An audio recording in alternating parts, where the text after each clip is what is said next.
Yeah. I'll share it after you do.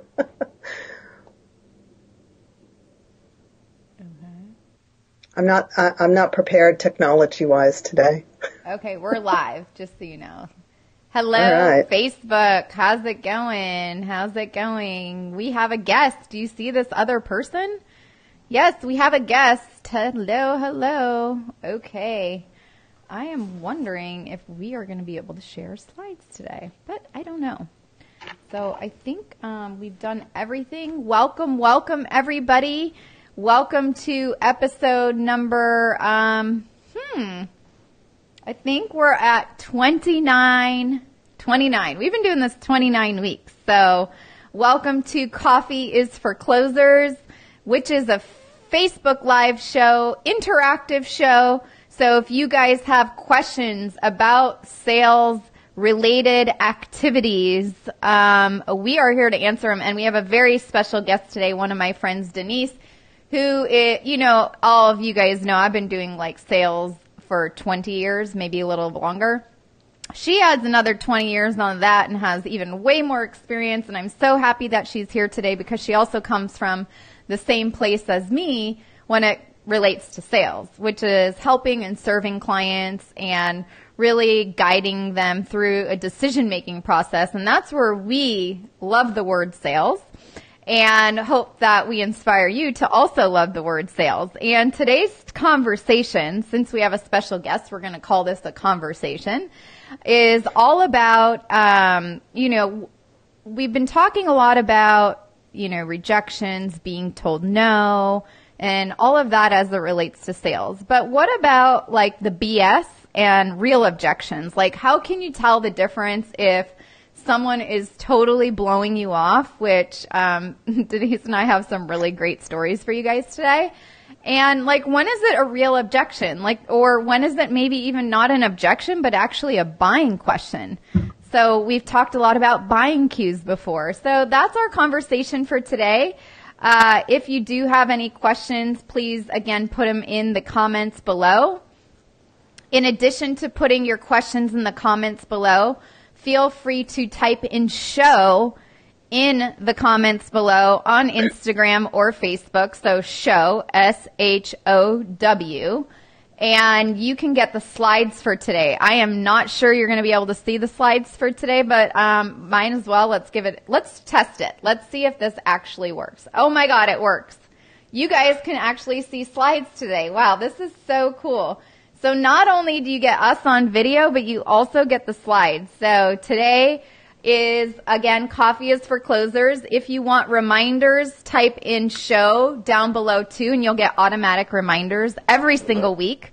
We go live Tuesdays at 2 o'clock Pacific time, 5 o'clock Eastern time for any of you, and about probably once a month, maybe twice a month. So right now it's twice a month. I'm going to have very special guests here. And these are sales experts.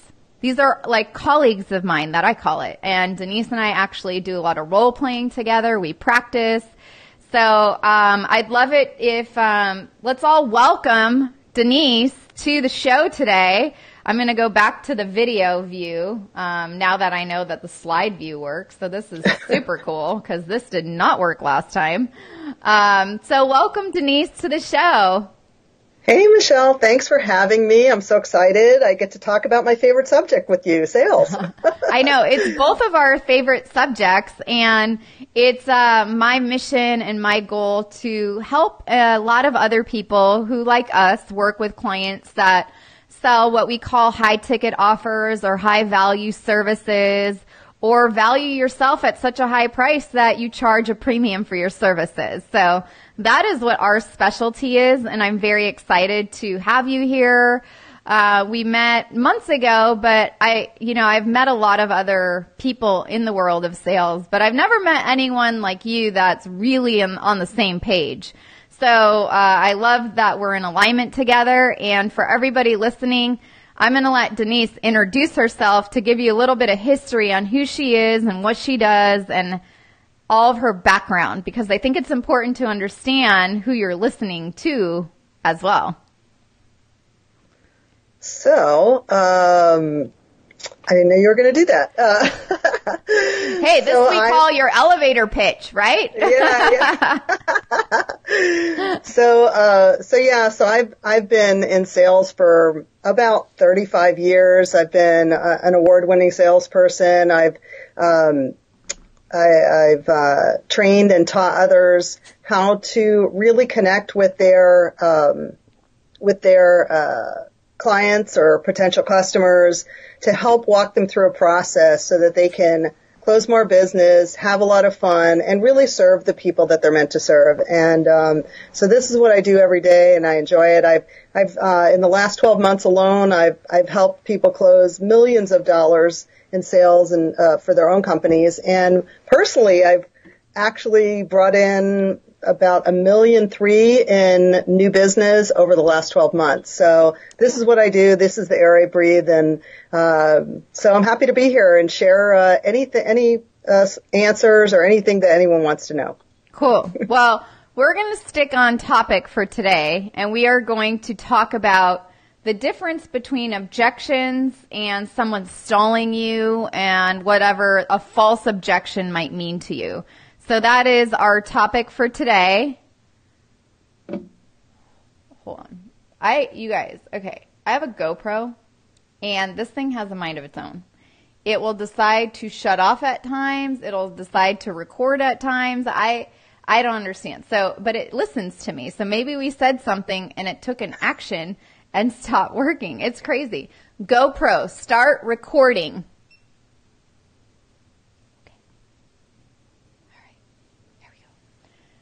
So we're also going to talk about, again, objections versus the stall versus false objections, a hot tip, how to overcome false objections, and of course, some energy for the soul. So thank you again, Denise, for being here and sharing your wisdom with others today. And if you are not here with us today, make sure you listen to this later on, because this is going to be really, really educational, fun, and interesting, because I know last week was really interesting for a lot of people. And this week I feel is even more interesting, because I can't tell you how many times this happens to me, and I'm still trying to get better at understanding what is a real objection versus a false objection versus a stall. It's like I have to be a mind reader, and it's really, maybe Denise can share some of the light on how do you get really to the bones. If we have 3 layers of skin in our body, right? How do we get past layer 1, where you're getting really, more intimate with your prospect or client, and you're understanding what their true problems are, and then, you're taking them through this whole process of making a decision, and then at the end, you tell them what it's going to cost to invest with you, and then you get maybe the, yes, let's do this. And then maybe you get the, oh, I need to talk to my wife, but hey, do they really even have a wife? And then, maybe we even get to the point where, for me, Denise, last week, I know you and I talked about this, but for everybody listening, this guy told me he was so excited. He couldn't wait to get started working with me. And then he needed to pay his first installment or payment of $2,000, but he did not have his debit card on him. And he needed to call me back in an hour with his debit card, and he's just so excited to get started. And I said, okay, I am a pretty authentic and true person. So I would think that if someone really doesn't want to get started or working, or doesn't think that myself or who I help with her company can help him, why would you lie to me and tell me you're going to call me in an hour and then just ghost me? So I call it ghosting. In proper terms, it's probably called false objections, right? Like his objection was, I need to go get my debit card, but then he never even responded. He never responded to the email, and he pretty much disappeared. So that is the subject that we're talking about today. And I'm not sure if that's ever happened to anybody watching, but if you're like myself and Denise, how many times has that happened to you, do you think? Oh gosh, too many to count. Yeah. So, and it comes in different flavors, Sometimes it's like, oh, I just need to get my credit card. I don't have it with me. Or, oh, I just need to move some money around. Move some money around. I love that one. Yeah. Yeah. Well, where is it that you have to move it? Yeah, I don't know. Maybe it's in an IRA account, So, going back to the slides real quick. So that's just to give a definition for all of you of what the word objection means, it's not a rejection. It's simply a request for typically more information, right? And Bobinet, the author, said this one. Denise, in your words, what is an objection defined to you? An objection really is more of a concern. It's just when someone doesn't have enough information to say yes. That's really what an objection is. It really is that simple. Or they have maybe some fear running in the background that you just need to get to the bottom of and help them see why their fear is, why it's not really fear. And, and that's kind of it.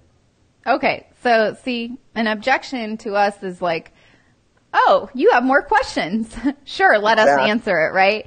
So, I always try to look at it from a positive, and how can you turn these, like, what I call bad words, bad words in the world of sales, where it's really like your clients are looking for either more questions or, like you said, getting over some fear. So I want to go through, what's the difference between an objection, a stall, and a false objection. So for everybody who is on the Facebook, if you're on the Instagram, you might want to pop over to the Facebook real quick because we have some really cool slides, okay? So let's just go over what the definitions are, and then I'm just going to go back to our faces because it's so cool that I can do all three of these at one time. Okay. Objection versus a stall versus a false objection. I'm going to give it to you from my point of view, and then Denise, I would love it if you would share it from your point of view. So an objection. The prospect can buy but does not fully believe in your service or is not sold on your service. Sold is in quotes because I hate using that word. They're not like ready to dive in with 2 feet. I like to use like, if they're ready to go, they're like diving 2 feet in and like jumping off a cliff in Maui into the water. That's when you know someone's all in.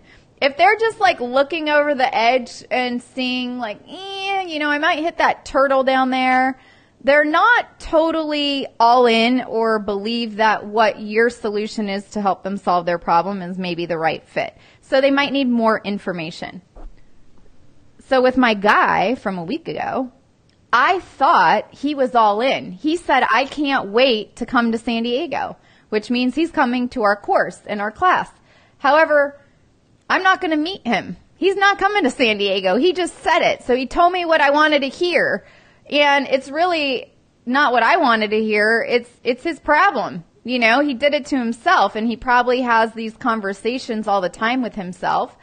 And you guys can probably relate that if you're telling yourself lies and not the truth, you're living in your fears the whole time. And it's going to be really hard to get over the edge. Like, he's the type of guy that's never going to jump 2 feet off a cliff on top of a turtle in the water, right? Like, he's always just going to be looking over. Stall. The prospect has not made a decision, is doing everything they can to not make a decision. So they're giving you, maybe Denise, we can talk about what you've heard in your world about what do people do when they stall, so you guys can watch out for these red flags.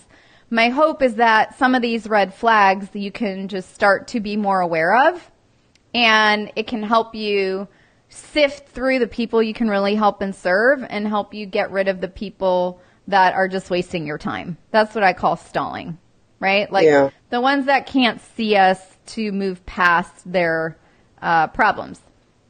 Now, a false objection is when a decision maker, your client, prospect, is not candid about their interest in moving forward and chooses an excuse to delay so they don't hurt your feelings.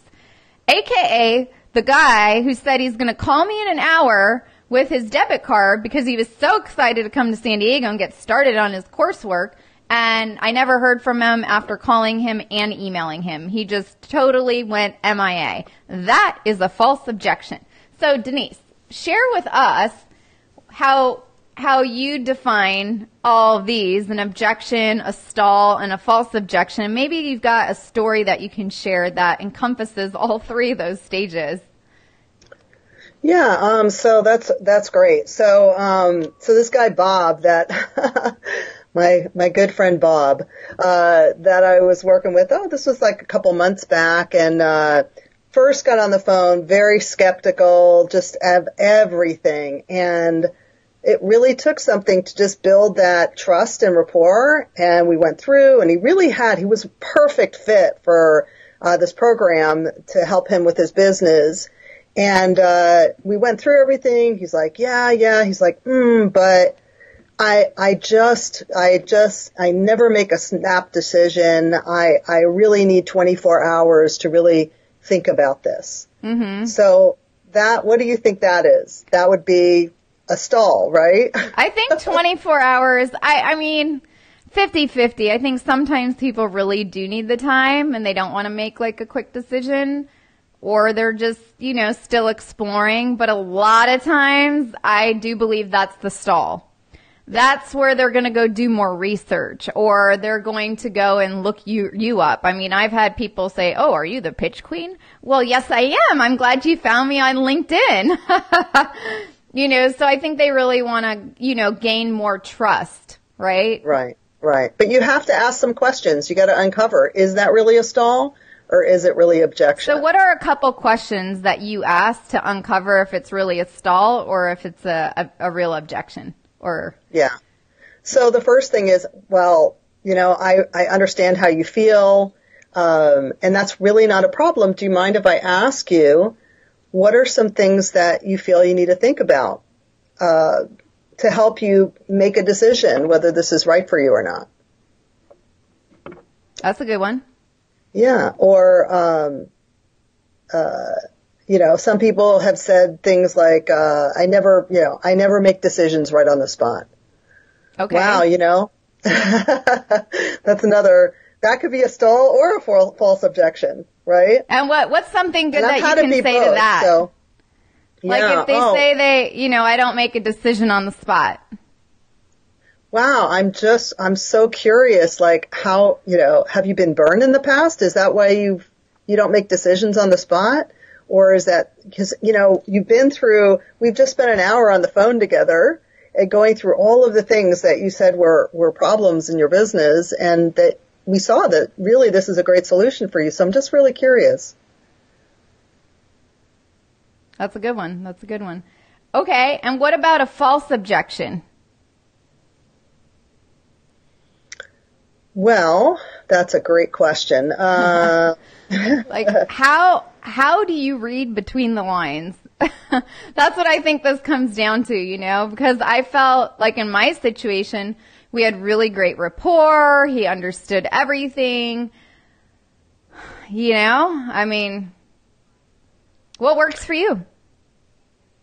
Yeah. So, sometimes you just kind of have to really get on their side and just say, I can really, really appreciate that, just so that I can make sure that you're getting all of the information that you need. Tell me a little bit more about what are some of the things you need in order to really feel confident for yourself that this is the right decision you're making. Mm-hmm. Yeah, no, that's a great one for your example. What about for my example where he's like, I don't have my debit card on me, and can we talk in an hour? And we actually committed to each other for an hour later. It wasn't like I waited a day or 2 days. Just curious from your point of view and with your experience, and what you can share with everyone, listening. Yeah, that's a little tough one. I would probably say, well, and I think you did the right thing in setting up a time an hour from now. When do you think you're going to be home? Wow, great. So I'm just curious. I don't know about you, but I pay for everything with my debit card, even my Starbucks. So how do you get around without your debit card? I'm just curious. Make it a joke. Yeah, just like lighten it up and see if they what they say about that. Wow. Gosh, I don't know. So many people, I don't even carry much cash on me anymore.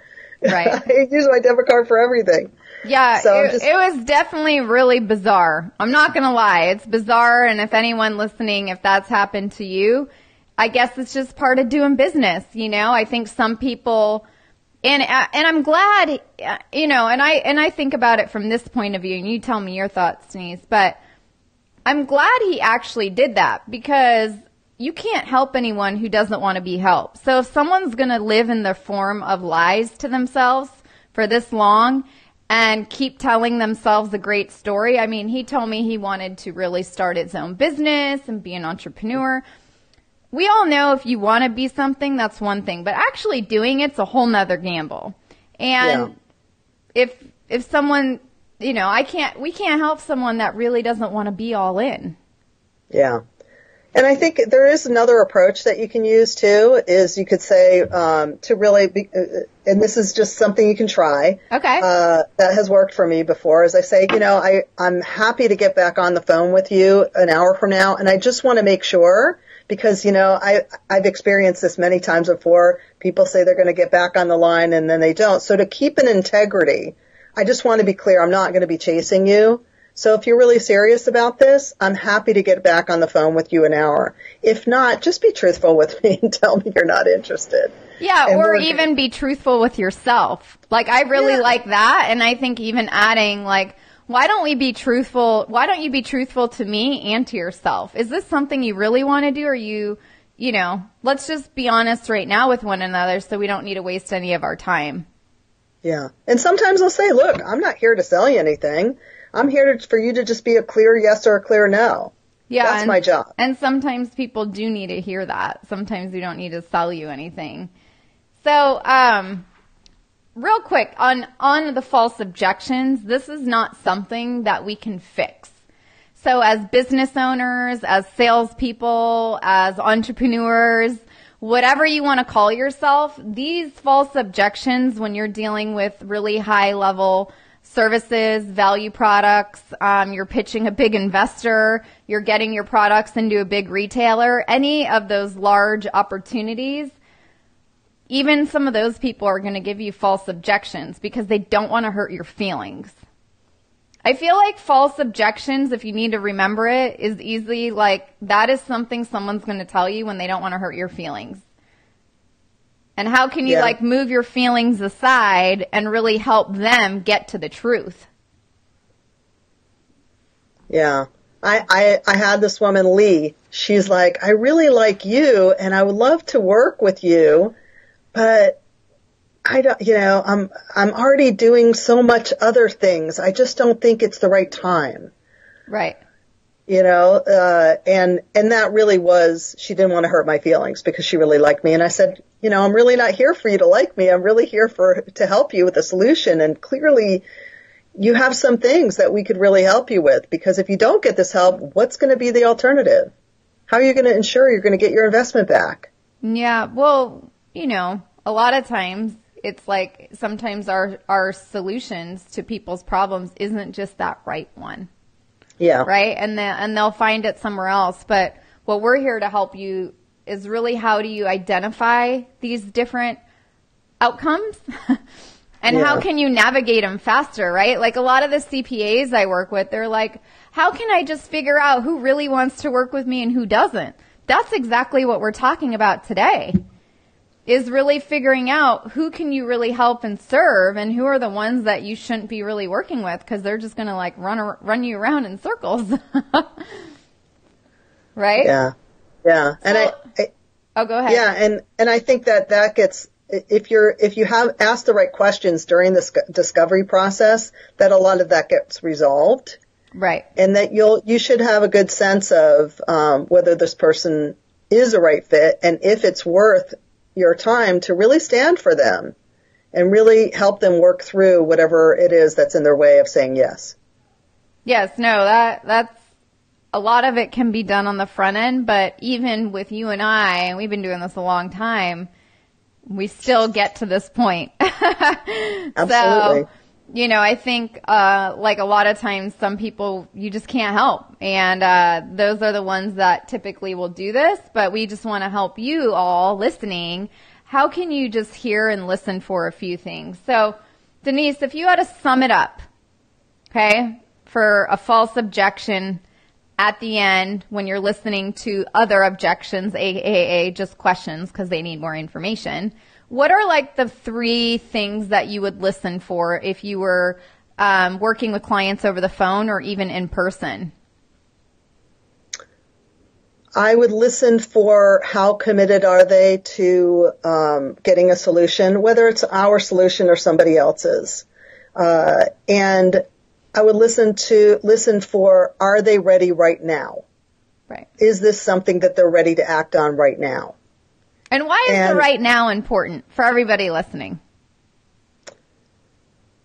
Because if they're not ready right now, they're not going to make a decision right now. And I'd rather develop a relationship with someone and get back with them or check back with them and keep a potential customer than to disenfranchise them.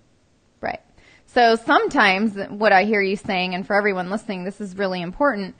If they're not interested right now, it's going back to those 4 buying quadrants that we talked about a couple months ago. Some people are ready right now. Some people are just kind of looking for some sort of solution, but maybe they could become a right now. But really, how do you build that relationship and build the rapport maybe in the current moment, but then reschedule for in 6 months from now for when they might be more ready? For example, okay, I work with a lot of CPAs. Well, guess what? This time of year, it's tax season, right? So there's a lot of people that are not really that committed right now. So if that's the case, it's best to just, connect, build the relationship, and when they're more ready, then that's when someone's going to be 100% number one, present and focused, which I think are 2 really important things. For, obviously it depends on what you're selling, but for an education type business, that's important. You have to have focus. Like right now, I'm learning Spanish. Well, I'm committed to my little Spanish app every day and doing my homework in my book because I am a right now. So if a Spanish teacher reached out to me a year ago, I wouldn't have been that committed. Yeah. So, okay. Yeah. And a good example of that is I had somebody I'd spoke with a couple of months ago that was a no or wasn't ready at that time. And I was at an event and we got a chance to talk, and then she was ready and she was, let's do it. So that happens sometimes. And it's okay. Yep. So again, having some people be a right now and some people not be right now is completely normal. Think about you and when you make your buying and purchasing decisions on anything. Just put yourself in the shoes. Right? It's like me with Spanish. Right. Okay. Back to my slides. I want to go over some ways to overcome false objections. So, Denise, I'd love to hear your stories on these, but obviously the first step is to recognize it, which we've talked a little bit about, where the decision maker is not rejecting a solution, but rejecting the whole idea of typically a sales process. Most of these people don't like the word sales. Okay. So it's more about how can we serve and help them, right? And it may be you. They might not, like your lady didn't want to hurt your feelings because it was about you. So people buy from people. So sometimes we need to keep in mind the human element. The second step is, definitely don't be combative. So Denise, I want to talk about this because you and I practice this all the time. But our prospects and our clients and current clients and referrals and everything else, everyone wants to be heard. And the first thing to do is listen for what they might be needing or requesting from you. And a lot of times when we're looking to gain new clients and get a new customer on board or whatever it may be, the listening for the need and they might be asking for more information sometimes gets out the door. And I know that's happened to me sometimes. So an example that you might be listening for is I would be happy, or that you could say is I would be happy to send that information to you. Can I get your email address if you don't have their email? Or again, you're listening for needs and requests in this area. But Denise, can you share the story about when you've had to overcome them? And again, how they're not rejecting the whole idea of like the sales process sometimes, and maybe also you, but also not being combative, and what are a few ways that work really well for you on that?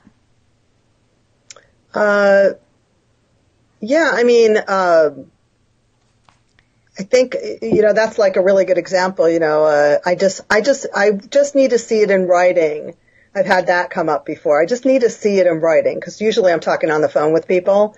Okay. And I said, I'm happy to give you all the information in writing that we talked about.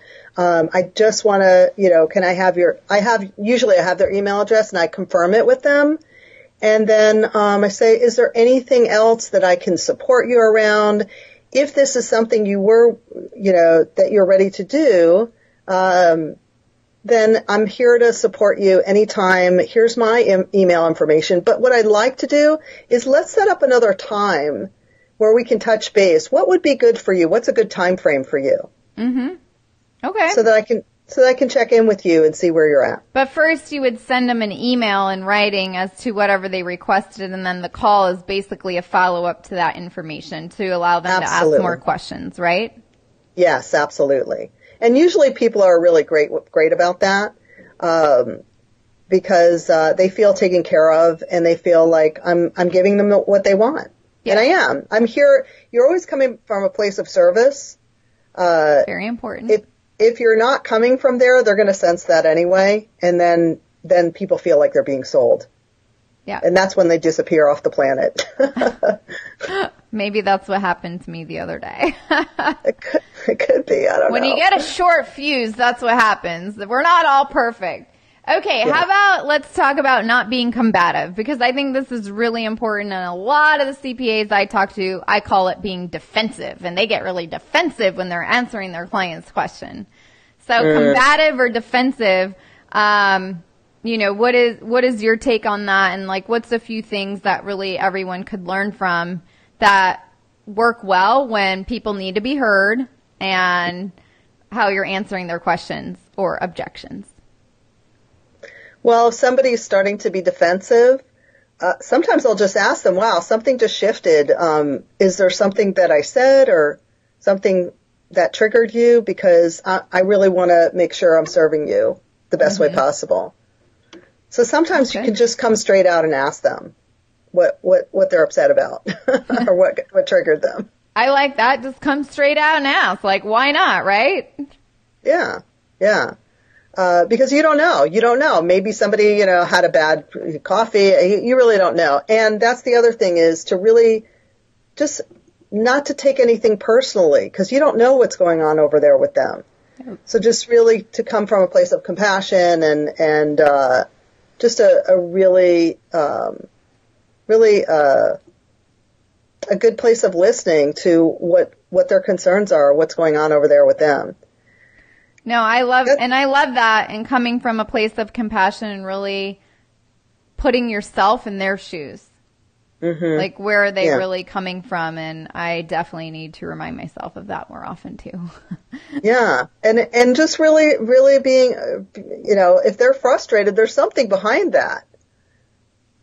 I had a guy today who finally we got to what it really was, and he just was a bucket of tears. He's like, "Oh my God, I never saw that before." Aww. And he didn't have the money to move forward right now, but he thanked me at the end of the call, and he says, "Thank you for helping me see that." Right. Because again, it all goes back to people just want to be heard. And if, we talk a lot here on Coffee is for Closers about listening and how we need to be listening like 80% of the time, and our people who we're talking to, or your prospects, or if you're in a meeting, they're talking 80% of the time. Right. You definitely only want to be talking like 20% of the time. So that's really important, which also brings me to the third step.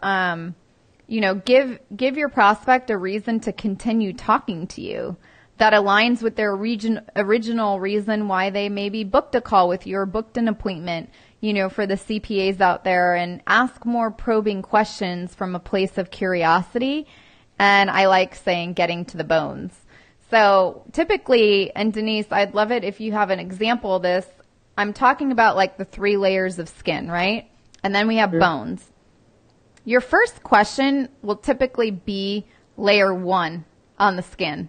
The second question is going to get a little bit deeper. The third question is going to go even a little bit deeper, all related to your first question that you asked him, and then we're going to get to the bones. So like with your guy that got to the bucket of tears, can you walk us through those 3 layers of skin that got you to those bones of tears? Yeah, so for him, he has had a dream, like a huge dream for a long period of time. And so we started to talk about, well, what is that? And I asked him, well, what's gotten in the way of you actually moving towards this dream and putting it into reality? So then he shared a little bit of the surface of, well, I haven't been able to do this and that. And then I said, well, so do you have a clear plan? No. Well, how is not having a clear plan, how has that impacted you from really even getting out of the gate? And we started to talk about that. And then it got down to, as he said, the bones, where it was what he really got present to was because he's been afraid, he hasn't been taking care of his family. Like really his kids are at the point where if they ask him for ice cream, he doesn't even have the money to be able to just say yes whenever he wants. And he just got really present to that and just started crying and just said, because I haven't gotten out of my own way and my own fear, I haven't been able to provide for my children the way that I really want to. Right. And by asking those probing questions, you were able to get to there, but you came from a place of curiosity and Yes. really wanting to understand it. Because if someone says they have this dream and then they don't have a plan, they're kind of, what's that word? That doesn't make sense. They like collide. Those two, having a dream and having no plan doesn't make any sense. Right. But it's like dreaming about vacation, but never buying the ticket. Correct. Yeah. It's like, I'm going to go on vacation. I'm going to Maui. And then a year later, someone says, oh, how was your trip? And you never went because you never booked the ticket. And then it's like, well, when you actually book the ticket, your vacation started at that time because it became real. Mm-hmm. Yeah. Yeah. And that's another key point too, is not just, and when you're at the end of a call and you want to, leave the door open, if you will. Right.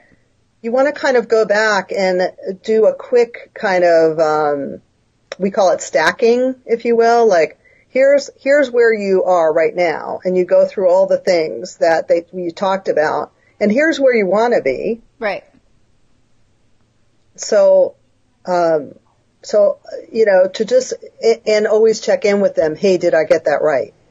Anything I missed? Anything I missed. Yep. No, that's always good.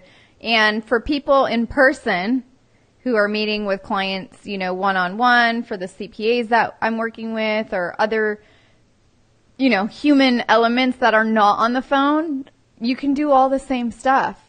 Absolutely. It's even a little bit more intimate when you're in person with people because they're like, wow, I've never been asked that question before. But they actually get to see your facial expressions and all you really want to do is show that you care. Yeah. And that's really what it's all about. And again, just a pointer, remember to not be too aggressive, listen closely, serve them no matter what, and guide them to see you as someone who could potentially help them. Either grow their business with their business or, in my world, save them a ton of money in tax and don't pay the IRS as much money. So that sums up our conversation for today, Denise. Is there anything else that you've thought of that you would love to leave everybody with, or anybody who's watching? I saw some people come in and out. If you've got questions, please put them in the comments below. I know Amy will put a link to the slides, or if you type in show in the notes below, or comments, I always mix that up. If you type in show in the comments below, you'll get automated reminders. And if you can give us some likes and hearts and share this with others, that would be amazing, even if it's later on. But, Denise, is there anything else that you would love to end it with and share with everybody from all of your years of experience? I think really, sales is just being of service to people and helping them to uncover what they can't see for themselves, and just being able to hold up the mirror for them so that they can come to their own powerful decision. And it's not personal. And over the years, I've learned I'm going to get more no's than yeses, and that's okay. But I love that. Yeah. I always talk about all the no's and how it's okay, you know. It's just part of the game. You just got to play the game. You got to be in the game to win. It's part of the game, and those no's are people just telling you that I'm not a good fit to work with you, and that's completely okay. So, well, Denise, thank you so much for joining us today here on Coffee is for Closers. It was an honor to have you and also see things from your perspective, and thank you for sharing your gifts with many. Thanks so much for having me. This was really fun. All right, you guys, it was awesome to be here with you today. We are going to be signing off. If you have any questions, put them in the comments below. And then also, we did have one question from last week, so I'm going to answer it real quick, and maybe Denise can give her 2 cents on it too. But the question was from entrepreneur.intellect. So if you're watching, this is for you, or for anyone else who's listening and watching. What is the best way to hire a telemarketer 100% commission-based? Well, I guess I would find people that are really passionate about your service or your product and whatever you're selling. And then the best people that you want to hire should be paid top dollar. So to hire the best telemarketer, put together the best comp plan that you can possibly offer and make it like an irresistible offer where someone who really loves what you're selling or doing. So for example, if you like to sell, if your product is a GoPro, you would want to find someone who is obsessed with GoPros, okay? Really obsessed with them. And if you want to get a telemarketer to sell a bunch of GoPros, and if a GoPro is, I don't know, how much are these things, like $500? How much can you give away of the $500 that you made of that product and pay that to your telemarketer? Because whoever is generating the most of your top line revenue, aka your sales, should be the highest paid person on your payroll. So that is my 2 cents on that topic. Denise, how about you? Do you have a take on that? What is the best way to hire a telemarketer 100% commission based? Yeah, I don't really have a good answer for that right now, and I gotta run. I've got another. Oh, Denise meeting. has to go. So we're gonna sign off, but hopefully entrepreneur.intellect, that was helpful. I will see you guys next Tuesday at 2 o'clock Pacific. If you want the slides, type in show in the comments below. Hold on. Bye, guys.